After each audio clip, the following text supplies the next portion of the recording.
चैनं क्लेदयन्त्यापो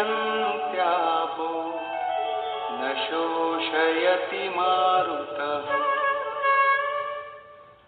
अर्जुन, इस आत्मा को शस्त्रादि नहीं काटते, अग्नि इसे जला नहीं सकता, जल इसे गीला नहीं कर सकता और न वायु इसे सुखा ही सकता है। अच्छेद्योऽयमदाह्योऽयम् अक्लेद्यो शोष्य एव च नित्यः सर्वगतः स्थाणुः अचलोऽयं सनातनः। ये आत्मा अच्छेद्य है, इसे छेदा नहीं जा सकता। ये अदाह्य है, इसे जलाया नहीं जा सकता। ये अक्लेद्य है, इसे गीला नहीं किया जा सकता। आकाश इसे अपने में समाहित नहीं कर सकता। ये आत्मा निस्संदेह, अशोष्य, सर्वव्यापक, अचल, स्थिर रहने वाला और सनातन है। अर्जुन ने कहा था कि कुल धर्म सनातन है। ऐसा युद्ध करने से सनातन धर्म नष्ट हो जाएगा, किंतु श्री कृष्ण ने इसे अज्ञान माना और आत्मा को ही सनातन बताया।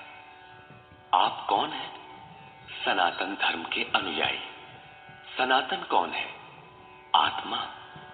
यदि आप आत्मा पर्यंत दूरी तय करने वाली विधि विशेष से अवगत नहीं हैं, तो आप सनातन धर्म नहीं जानते। इसका कुपरिणाम सांप्रदायिकता में फंसे धर्म भीरू लोगों को भोगना पड़ रहा है।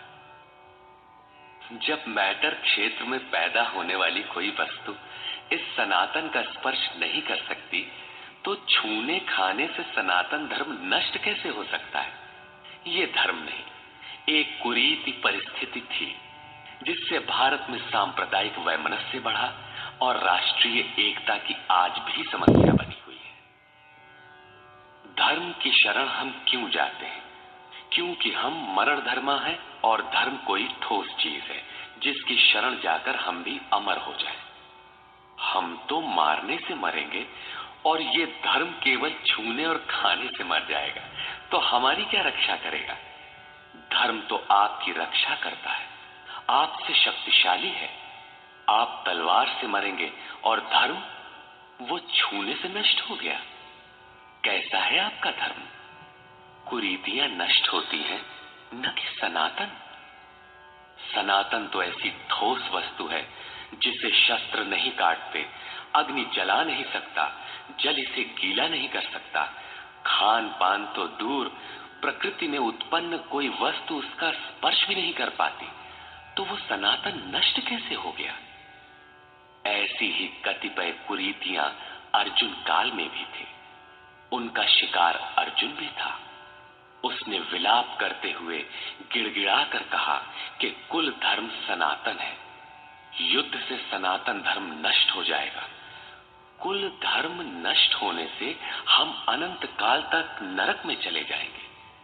किंतु श्री कृष्ण ने कहा, तुझे ये अज्ञान कहां से उत्पन्न हो गया? सिद्ध है कि वो कोई कुरीति थी।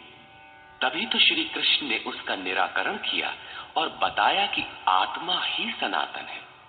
यदि आप आत्मिक पथ नहीं जानते, तो सनातन धर्म में आपका अभी तक प्रवेश नहीं हुआ है। जब ये सनातन शाश्वत आत्मा सबके अंदर व्याप्त है, तो खोजा किसे जाए? इस पर श्री कृष्ण कहते हैं, अव्यक्तोऽयमचिन्त्योऽयम् अविकार्योऽयमुच्यते तस्मादेवं विदित्वैनं नानुशोचितुमर्हसि। ये आत्मा अव्यक्त अर्थात इंद्रियों का विषय नहीं है। इंद्रियों के द्वारा इसे समझा नहीं जा सकता। जब तक इंद्रियों और विषयों का संयोग है, तब तक आत्मा तो है, किंतु उसे समझा नहीं जा सकता।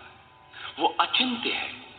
जब तक चित्त और चित्त की लहर है, तब तक वो शाश्वत है तो, किंतु हमारे दर्शन, उपभोग और प्रवेश के लिए नहीं है।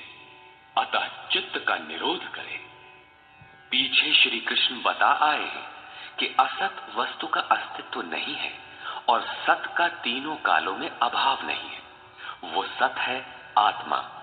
आत्मा ही अपरिवर्तनशील, शाश्वत, सनातन और अव्यक्त है। तत्वदर्शियों ने आत्मा को इन विशेष गुण धर्मों से युक्त देखा। न 10 भाषाओं के ज्ञाता ने देखा, न किसी समृद्धशाली ने देखा, बल्कि तत्वदर्शियों ने देखा। श्री कृष्ण ने आगे बताया कि तत्व है परमात्मा। मन के निरोध काल में साधक उसका दर्शन और उसमें प्रवेश पाता है। प्राप्ति काल में भगवान मिलते हैं और दूसरे ही क्षण वो अपने आत्मा को ईश्वरीय गुण धर्मों से विभूषित देखता है।